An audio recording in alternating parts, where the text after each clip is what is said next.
오늘 이 말씀을 가지고 더 많이 용서받고 더 사랑하는 제자라는 제목으로 함께 말씀을 나누고자 합니다.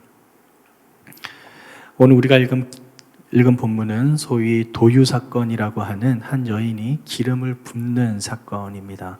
이 도유 사건은 모든 복음서에 다 기록되어 있습니다. 마태, 마가, 누가, 요한 4복음서에 모두 공이 기록되어 있는 사건이 도유 사건인데요. 특별히 오늘 누가복음에 기록되어 있는 기름 부은 사건, 이 사건은 다른 마태, 마가, 요한에 기록되어 있는 사건과는 한 가지 차이가 있습니다. 즉 마태와 마가복음과 요한복음에 이렇게 기록되어 있는 도유 사건은 예수님께서 이제 곧 십자가에 달려 돌아가실 것을 준비하는 예수님의 죽음에 그 장래에 초점이 맞춰져서 그 죽음을 기리며 앞으로 예수님께서 하실 사역에 초점이 맞춰져 있었다면, 오늘 누가복음에 기록되어 있는 이 도유 사건은 예수님의 그 사랑과 그 감사의 마음에 헌신하는 마음을 드리는 것에 더 초점이 맞춰져 있습니다. 그래서 우리가 알고 있는 이 기름 부은 사건은 두 번 기록되어 있다라고, 두 가지의 사건이다라고 볼 수 있습니다. 기름 붓는 사건이 두 번 있었던 것이죠. 오늘 말씀에 기록된 누가복음에 나타난 기름 붓는 그 여인을 통해서 우리에게 주시는 하나님의 말씀을 한번 하나하나 살펴보고자 합니다. 우리가 읽었던 본문 말씀을 한 번 더 읽도록 합니다. 36절 말씀을 함께 읽겠습니다. 36절 말씀. 한 바리새파 사람이 예수를 저녁 식사에 초대했습니다. 그래서 예수께서는 그 바리새파 사람의 집으로 들어가 식탁에 기대어 앉으셨습니다. 예수님께서 저녁 식사에 초대를 받습니다. 한 바리새인의 집에 초대를 받았는데요. 다들 아시는 것처럼 바리새인들은 당시 율법과 자신들만의 어떤 전통과 관습에 아주 철저히 따랐던 사람들입니다. 그들만의 무리를 지켜서 자신들만의 전통을 만들었던 사람들이죠. 그래서 당시 유대 지역에서도 이 바리새파 사람들은 자신들이 더욱더 옳고 경건하다라는 자부심을 갖고 있던 사람들입니다.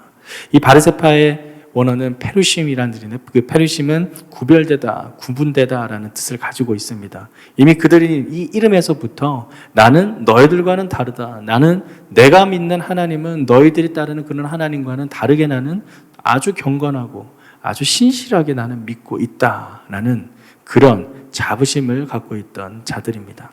그 바리새파 사람 중에 한 사람의 집에 예수님이 초대되어 갔습니다. 그런데 놀라운 일이 벌어집니다. 바로 그 다음 절 말씀인데요. 37절 말씀을 함께 읽겠습니다. 그 마을에 죄인인 한 여자가 있었는데 예수께서 그 바리새파 사람의 집에 계시다는 것을 알고는 향유가 든 옥합을 가지고 한 여인이 등장을 합니다. 그런데 그 한 여인은 그 당시 그 지역에 있던 모든 사람들이 알 법한 죄를 지은 여인이라 기록을 하고 있습니다. 본문 말씀에 보면 그 마을에 죄인인 한 여자가 있었는데 라고 기록을 하는데요. 이 죄인인 여자라고 표현했던 이때 당시의 상황 속에서는 보통 몸을 파는 창녀를 의미를 합니다. 즉 모든 사람들이 그 여자만 보아도 그가 하는 직업이 무엇이고 그녀가 했던 일들과 죄가 무엇인지를 한눈에 알 수 있었던 것이죠. 그런데 지금 이 여인이 초대받지도 않았는데 예수님께서 그 바리새파 집에 들어갔다는 소식을 듣자마자 자신이 가지고 있던 향유옥합을 들고 찾아왔다라는 사실입니다. 이렇게 여인이 이 바리새파 집에 찾아왔다는 것만으로도 이것은 당시에 너무나도 획기적이고 충격적인 사건입니다.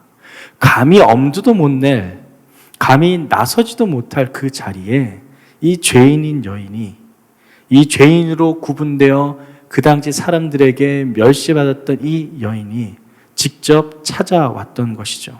그리고 그는 더욱 놀라운 행동을 합니다. 38절 말씀을 읽겠습니다. 예수의 뒤로 그 발 곁에 서서 울며 눈물로 그분의 발을 적셨습니다.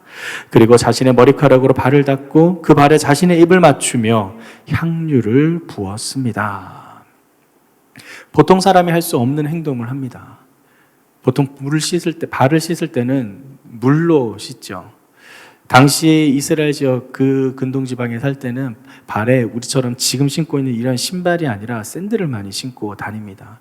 그리고 그 바닷길이 다 흙길이었기 때문에 많은 사람들의 발이 모두 그 흙으로 덮여서 먼지에 뒤덮인 상태이죠.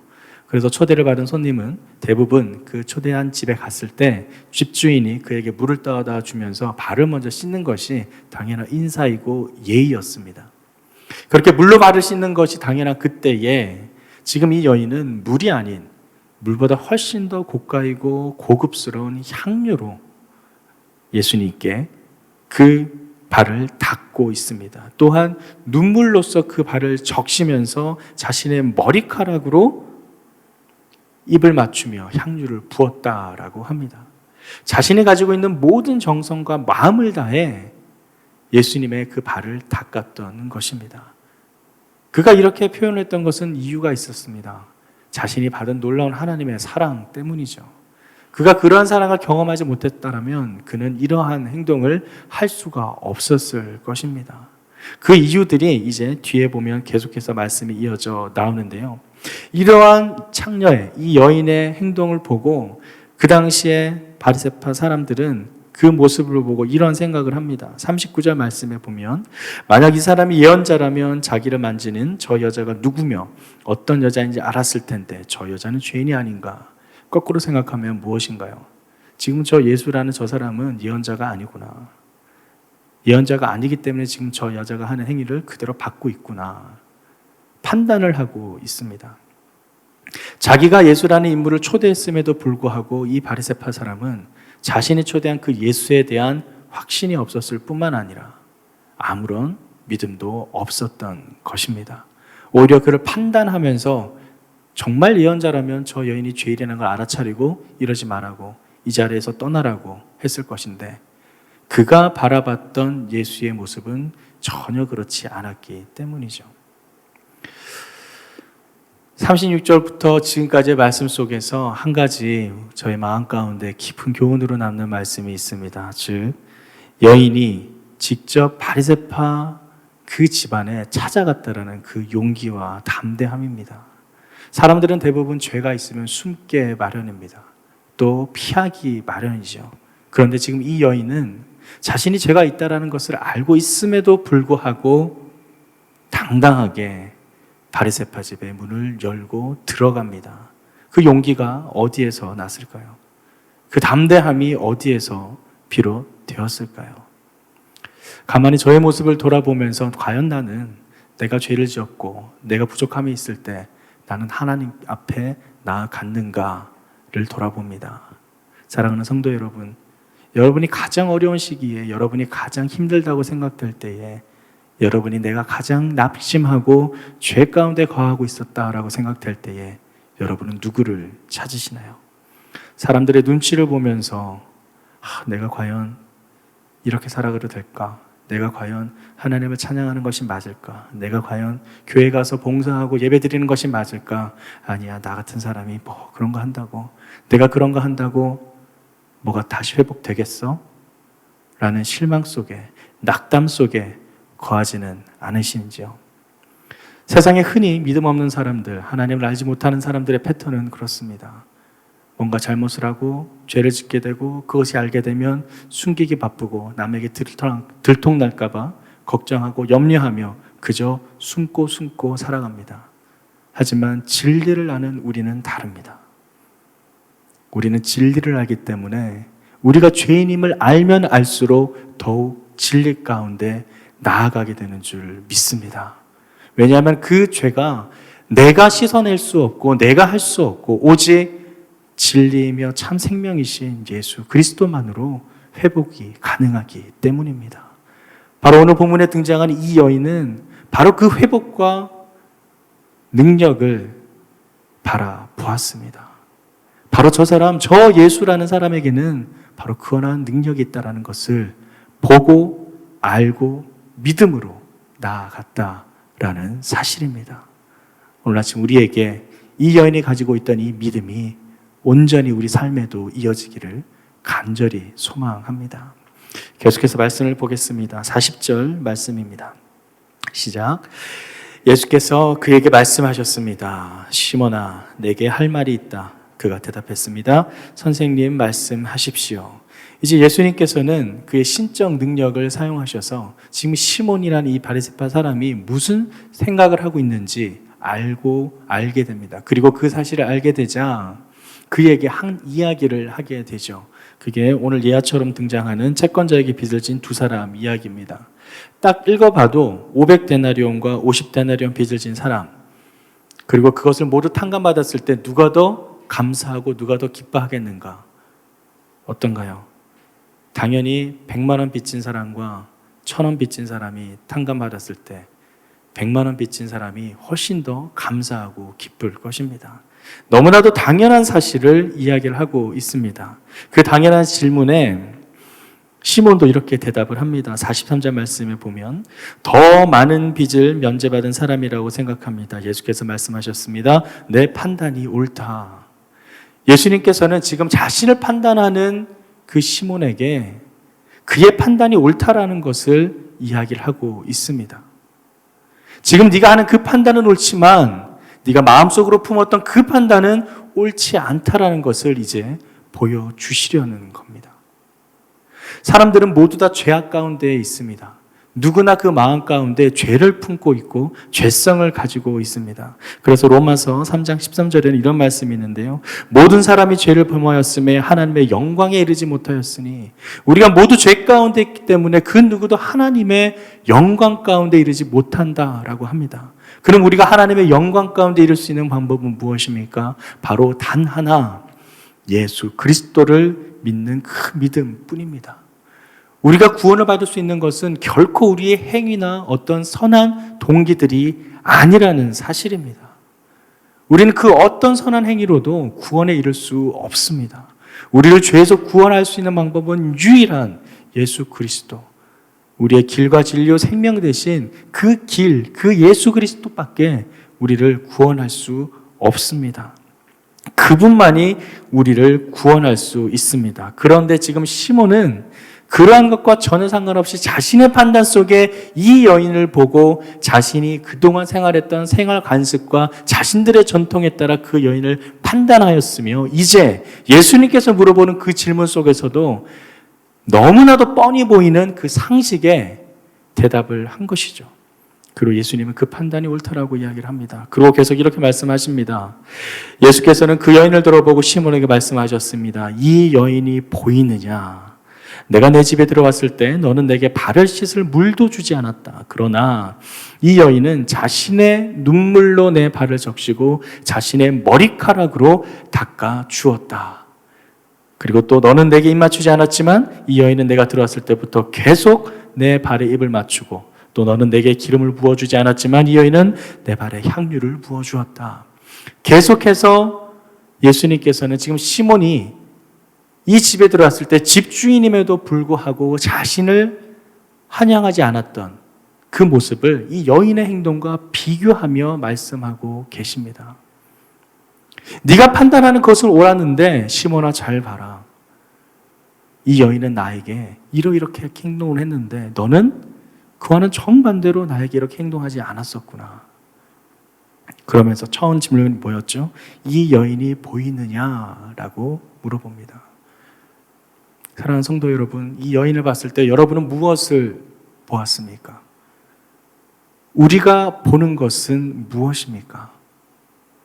똑같은 여인의 행동을 보고 예수님은 그 행동 속에 여인의 믿음과 감사의 고백을 보았습니다. 하지만 똑같은 행동을 보고 이 바리새파 시몬은 그 마음의 판단에 이르러 그 여인을 정죄하고 평가했습니다. 그리고 그 평가를 이어서 예수님의 질문마저도 그는 자신의 판단으로 대답을 합니다.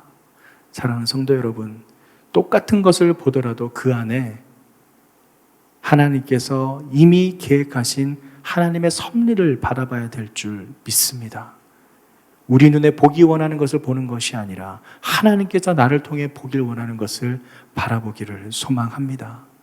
우리의 삶 속에 그렇게 우리가 보는 것이 내가 원하는 대로 보는 것이 아니라 하나님께서 원하는 대로 바라보기를 간절히 소망합니다.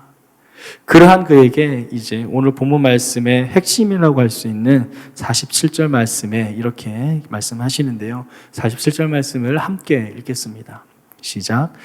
그러므로 내가 네게 말한다. 이 여인은 많은 죄를 용서받았다.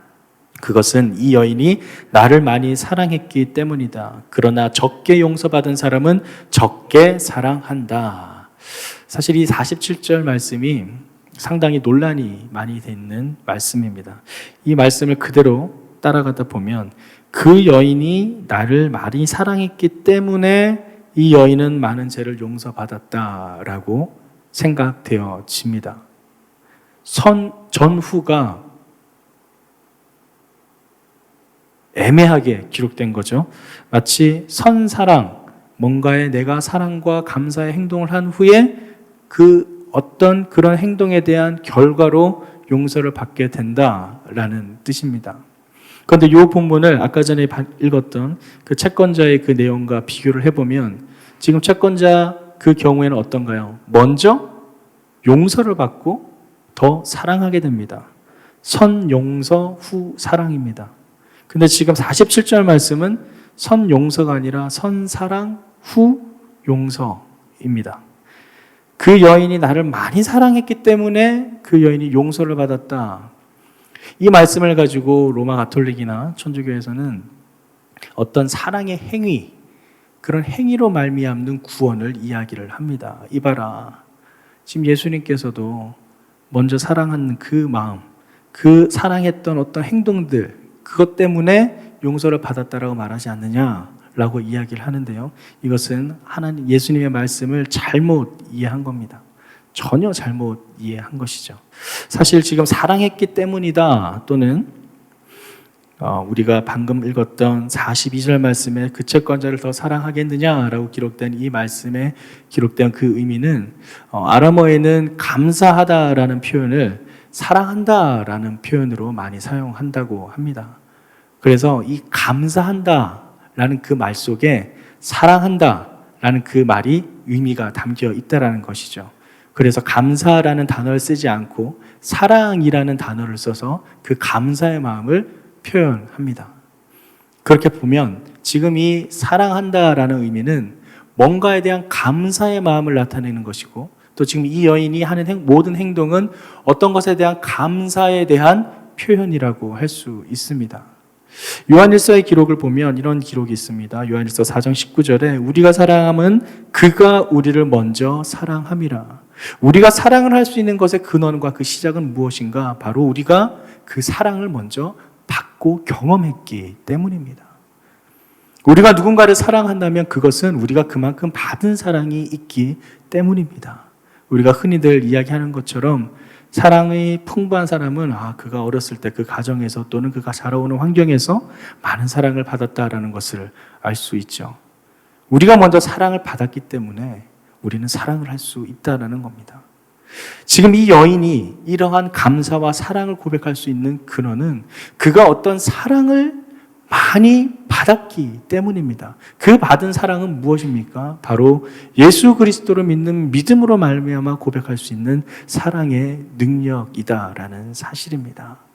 그렇기에 이 여인은 그 당시 모든 사람이 자신을 죄인으로 바라보고 있음에도 불구하고 그 넘치는 감사의 고백이 흘러나와 용기를 내어 바리새파 집 그 문을 두드리고 들어갈 수 있었던 것입니다. 그에게는 세상 사람들이 바라보는 그 시선보다 더 강력한 하나님께 받은 사랑이 있었습니다. 그리고 그 사랑에 대한 넘치는 감사의 고백이 있었습니다. 그렇기 때문에 오늘 본문 47절 말씀은 그 여인이 나를 많이 사랑했기 때문에 용서를 받았다. 어떤 사랑의 행위 때문에 그가 용서받은 것이 아니라 그가 이미 하나님께 받은 많은 사랑과 그 많은 은혜 덕분에 그러한 감사의 표현을 할 수 있었고 그러한 많은 사랑을 경험하는 것, 그것은 곧 그의 믿음이 그의 모든 죄를 용서받게 하는 통로가 되었다라는 것을 알게 해줍니다. 즉 이 여인은 자신의 어떤 감사의 행위로서 그의 사랑의 행위로서 용서를 받은 것이 아니라 그의 믿음으로 용서를 받은 것입니다. 그래서 이어서 이렇게 이야기를 합니다. 48절 말씀에 그러고 나서 예수께서 여인에게 말씀하셨습니다. 내 죄들이 용서받았다. 내 죄가 용서받았다라고 합니다. 한번 상식적으로 생각해 보면 좀 이 모습이, 이 표현이 어색하게 들 수도 있습니다. 지금 계속해서 사랑받은 것에 대해서, 또 사랑에 대한 감사의 고백에 대해서, 빚진 자와 탕감받은 자에 대해서, 향유를 부은 것에 대해서 이야기를 하다가 갑자기 죄사함을 받았다라는 선포를 하십니다. 신약 성경에 기록된 죄사함을 선포받은 인물이 2명 있는데요. 여러분이 잘 아시는 마가복음에 기록된 중풍병자입니다. 4명의 친구가 지붕에서 달아내렸을 때 예수님께서 그들을 보시고 그들의 믿음을 보시고 죄를 용서하십니다. 병자의 환부를 치료하는 능력을 보여주시기 전에 죄를 용서함을 선포를 합니다. 지금 오늘 본문에서도 마찬가지입니다. 지금 이 여인이 환자는 아니나 그의 마음 가운데 있는 감사의 고백이 일어났을 때, 그의 사랑의 고백이 일어났을 때 예수님께서는 그의 죄를 사하여 주십니다. 사랑하는 성도 여러분, 이만큼 더 큰 선물이 없는 줄 믿습니다. 우리에게 이 죄사함을 받는다는 이 놀라운 사실이 우리에게는 가장 큰 선물이고 가장 큰 은혜임을 믿습니다. 지금 예수님께서는 이 여인에게 가장 큰 선물을 주며 그 죄사함을 선포하고 있습니다. 그러니 주위의 사람들이 이 사람이 누구인데 죄까지도 용서한단 말인가? 라는 그 중풍병자에게 했던 그 행동했을 때의 반응과 동일한 반응을 보입니다. 그리고 예수님께서는 이렇게 말씀하시죠. 마지막 50절 말씀을 함께 읽겠습니다. 시작. 예수께서 여인에게 말씀하셨습니다. 내 믿음이 너를 구원했다. 평안히 가라. 아멘. 내 믿음이 너를 구원했다라고 합니다. 지금 오늘 본문을 쭉 읽어나가면서 그 어디에서도 이 여인에 대한 믿음으로 보이는 단어나 믿음으로 보이는 어떤 문맥들은 나타나지 않습니다. 하지만 아까 말씀드린 것처럼 지금 이 여인이 감사와 그 사랑의 벅찬 감동으로 행하는 모든 행위의 그 근거는 바로 그가 이미 경험한 하나님의 놀라운 그 크신 사랑에 대한 믿음이 있었기 때문입니다. 예수님께서는 바로 그 여인의 그 믿음을 보시고 그 여인의 죄를 사하여 주시고 그 사랑과 감사의 고백을 온전히 받았다라는 사실입니다. 사랑하는 성도 여러분, 이 믿음의 고백이 우리의 고백이 되기를 소망합니다. 우리가 어떤 상황에 있을지라도 내가 더 없는 사람들이 보기에 제약 가운데 거할지라도 이미 받은 그 놀라운 사랑과 그 은혜에 감사하며 더욱더 담대히 예수님께 나아가야 될 줄 믿습니다. 그 나아가는 길 앞에 세상의 시선이, 세상의 모습이, 나를 향한 환경과 상황이 더 나를 죄어오고 더 나를 불안하게 할지라도 더욱 담대하게 믿음으로 나아가 주님께 문을 두드리며 주님께 더 가까이 나아가야 될 줄 믿습니다. 바로 그럴 때 우리에게 하나님께서는 이 여인에게 주신 그 죄 사함에 이르는 은혜 이상의 놀라운 축복을 주실 줄 믿습니다. 제가 오늘 남양주에서 처음 이렇게 말씀을 전하게 됐는데요. 사실 남양주에 오면서 저는 많은 기대도 있고 또 두려움과 떨림이 있었습니다.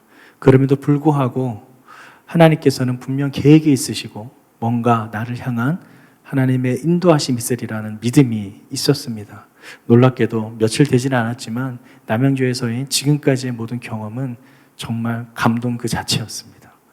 제가 그동안 오늘의 교회에서 사역했을 때 느끼지 못했던 놀라운 일들을 경험하고 있습니다. 이것이 공동체구나. 이것이 교회구나. 이 감동을 어떻게 말로 다 표현할까요? 저의 일이기 때문에 제 개인적인 고백입니다. 그래서 너무나 감사합니다. 지금 이 자리 가운데 서 있는 것조차 감사하고 함께 이렇게 말씀을 나누며 그 은혜를 같이 나눈다는 것 자체가 감사할 따름입니다. 그 감사와 사랑의 고백이 나올 수 있는 이유, 바로 하나님께서 이미 나에게 놀라운 사랑을 경험케 하셨고 지금도 나를 그 자리 가운데 인도하신다라는 믿음이 있기 때문입니다. 바로 이 믿음의 고백이 우리의 삶 가운데 계속 이어져서 저와 여러분의 삶 가운데 하나님의 놀라운 사랑의 열매들이 나타나기를 주님의 이름으로 축원합니다.